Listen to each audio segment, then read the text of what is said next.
So censorship and control of social media material is becoming even more relevant as digital technology assumes a more pervasive role in our lives through the advancement of AI and the infusement of social media in our lives, as well as digital learning that's used to inform artificial intelligence. And this digital learning is in the form of algorithms that social media and digital companies program into their intelligence so that it may learn and respond in a certain way. And why is this important? First of all, in society, it's mostly young people that are leading the development and the use of such technologies as they have been conditioned and they are used to using this from a young age. So this ranges from iPads to phones to the TV, and then to further consumption of media as it becomes further integrated into our lives and more excessively dictates the information content and the flow of information that we are exposed to.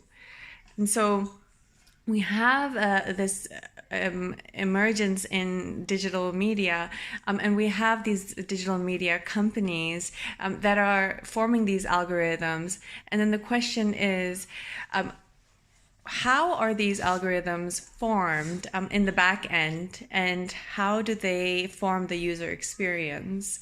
The second one is, who's responsible for doing this? Because this information, especially for the minds of young people, dictates what is absorbed and what is therefore then translated into action into our societies. And so, of course, this is very important. And then thirdly, what can be done about this? So this would be, for example, exposure and transparency of what programming is employed by these companies to the public and to stakeholders such as clients, consumers, families, so that they may become a part of the accountability process. And so I'm going to start off with, again, the importance of digital media on our minds, our psyches, informing our paradigms. So as social beings, we are prone to symbolic interaction. So in our daily lives, we come across categories and symbols of languages that informs our morality, our attitudes, and our behavior. And so this can, for example, take place at school, where we are given this information by the school system, obviously, by our parents, which is informed by culture and religion in our homes. And then also by, as mentioned, more pervasively, digital media and artificial intelligence.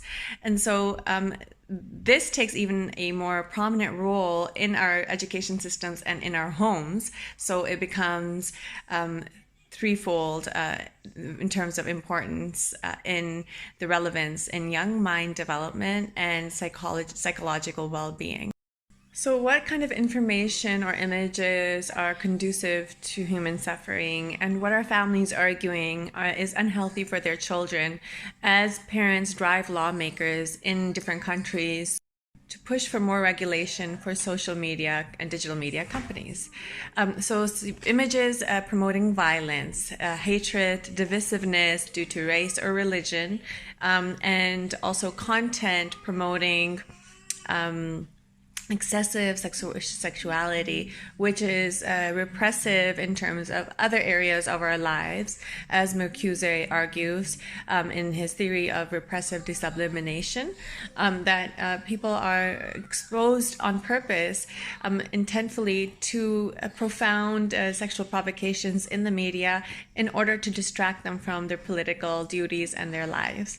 And so we see these theories in critical theory, and it has a very real effect on human psychology as well as our agency as a collective to be able to act in ways that bring about changes and personal power to realize a different condition socioeconomically in our lives.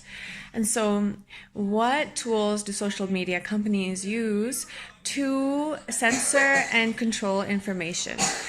Some examples include the censorship of inputs, so the user end inputs, and what information is allowed to be posted and what is censored or otherwise be able to be reported by other users and be taken down.